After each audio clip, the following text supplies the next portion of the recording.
हमारे मशाल जुलूस की जो ज्योति है, ज्योति ऐसी प्रज्वल हुई कि जो हमारे साथी ये चाह रहे थे कि हम सरकार से हमारी बात हो, वो बात तुरंत अगले दिन ही जो है वो बात संभव हो गई हमारी। और हमारी आदरणीय विधायक दिया कुमारी जी ने हमें वार्ता के लिए निमंत्रित किया। ये सारी बातें आपको पता भी चल चुकी है। और 2 दिसंबर को हम उनसे यहाँ से उनसे मिलने गए और हम प्रतिनिधि मंडल के रूप में उनसे मिलने गए।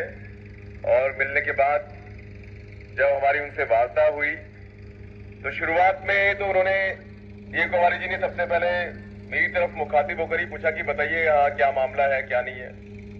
तो मैंने उनको सारा बता दिया कि ये मामला है। और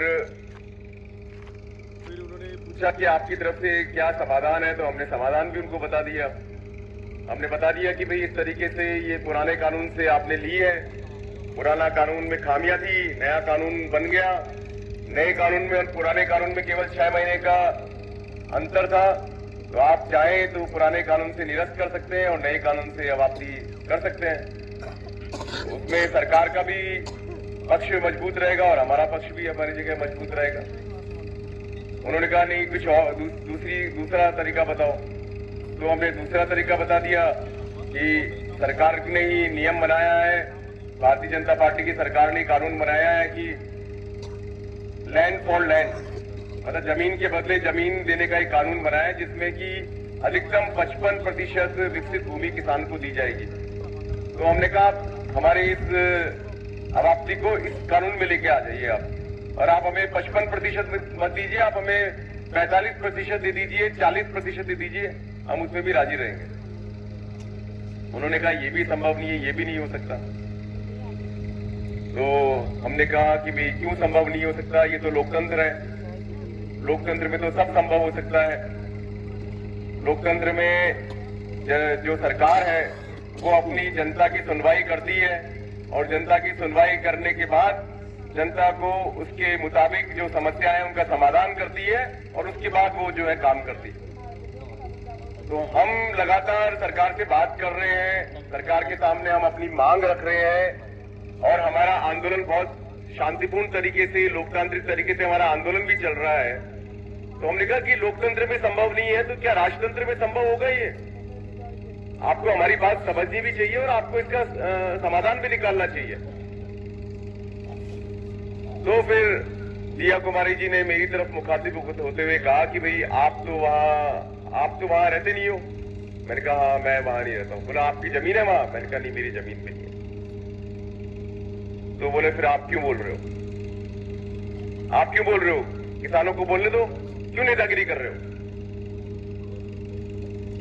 फिर वो संभली, क्यों नेतागिरी कर रहे हो? आप ही नेतागिरी मत करो, मैं भी नेतागिरी नहीं करूं। संभल के इस बात को कि मैं गलत बोल गई तो संभल के फिर दोबारा लास्ट में दोहराया कि तुम भी नेतागिरी मत करो, मैं भी नेतागिरी मत नहीं करूं, किसानों को बोलने दो। मैंने तुरंत कहा कि साहब ठीक है ये बात करेंगे आप। फिर कैलाश जी ने बात करी। मेरे पास में हरिशंकर जी बैठे थे। हरिशंकर जी ने मुझे को इशारा किया कि नगेंद्र जी ये तो मना कर दिया, वो बात करने के अपन तो चले, अपना क्या काम यहाँ पे। कैलाश जी बात करने लग गए, इधर ये मेरे को कान में खुसर फुसर मैंने कहा आप बैठे रहो, जो हो रहा है वो होने दो। अब आप देखिए, मैंने उस समय हरिशंकर जी के कहने के बाद मेरे मस्तिष्क में या मेरे जहन में जो बात आई, क्योंकि हरिशंकर जी तो सही कह रहे थे बेचारे कि भाई अब तो जब आपको कह ही दिया कि भाई आप मत बोलो और आप खुद चुप भी हो गए तो अब अपने चलो यहाँ से, अपने तो बैठने का मतलब ही नहीं रहा यहाँ पे, कोई अपना तो कोई काम ही नहीं है। तो उस समय अगर मैं हरिशंकर जी की बात मान जाता तो बहुत गलत हो जाता, क्योंकि अगर मैं उठता वहां से तो आप क्या सोचो कैलाश जी और ये सब लोग बैठे रहते क्या वहां पे? ये भी तुरंत उठ जाते कि साहब ये तो जा रहे हैं, हमारा क्या मतलब है, और वो बात सारी की सारी वहीं बिगड़ जाती। बिगड़ जाती कि नहीं बिगड़ जाती बताओ आप? बिल्कुल ही बिगड़ जाती कि आगे का रास्ता बंद होता कि नहीं होता? आगे का रास्ता बंद होता कि नहीं होता? नहीं होता। वो बात कर ही नहीं रहा हूं मैं। बात कैसे बिगड़ जाती कि अगर मैं उठ जाता तो कैलाश जी और हमारे माल जी और बाकी जो सारे पूरण जी इन्होंने जो बातचीत करी, उस बातचीत के आधार पे उनके मंसूबे पता नहीं चल पाते। तो यही सोच के मैंने इनको तुरंत इनका हाथ दबा दिया। मैंने कहा कि आप शांति से बैठे रहो। और उसके बाद जब इन लोगों की बात हुई है और बात होने के बाद ये बिल्कुल निश्चित हो गया है कि सरकार जो है वो किसी भी तरीके से आपकी जमीन पे कब्जा करना चाहती है और जो वो देना चाहते हैं वो ही करेंगे और आपको बताएंगे भी नहीं कि वो क्या करेंगे।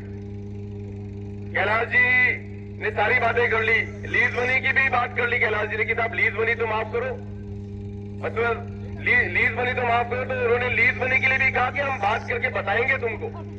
उसमें भी ये नहीं कहा कि हाँ लीज मनी तो माफ कर देंगे, लीज मनी तुम्हारी इतनी कम कर देंगे, ये भी नहीं कहा। बात करके बताएंगे, आगे हम बात करेंगे, इसके लिए हम कैबिनेट की मीटिंग बुला लेंगे।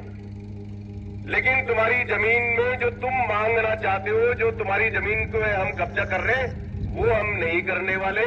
तुमको तुम्हारे मुताबिक कुछ नहीं करेंगे, जो हम करेंगे वो हम ही करेंगे। पूरी तानाशाही उन्होंने उसमें लगा दी अपनी। जिस कानून से समाप्त हुई है उसी कानून से करेंगे और उसी में जो नियम बने उससे करेंगे। तो उनका लीज मनी तो माफ करो, तुम्हारे लीज मनी का भी हम बात करेंगे। अभी लीज मनी के बारे में भी हम कुछ नहीं कह सकते। और कॉलोनी का तो क्या हुआ वो आपको पता ही है। कॉलोनिया का तो पहली बात तो पता ही नहीं आती, तो वो बोली कि कॉलोनिया भी है क्या इसके अंदर, कॉलोनिया कहाँ है? और कॉलोनियों का बोलो, कॉलोनी का तो सबसे आखिरी में देखेंगे, क्या करेंगे ये पता नहीं, सबसे आखिरी में देखेंगे। उसका तो मामला ही ना, तो किसानों ने सरेंडर कर दी, तो विवादित मामला है। मतलब ऐसा फांस के मारेंगे कि आप लोग जो है क्या बोलते, छठी का दूध याद आ जाएगा आप सब लोगों को। ये सारी बातें हैं, इस तरह का मामला हुआ है। तो अब ये आपको फैसला करना है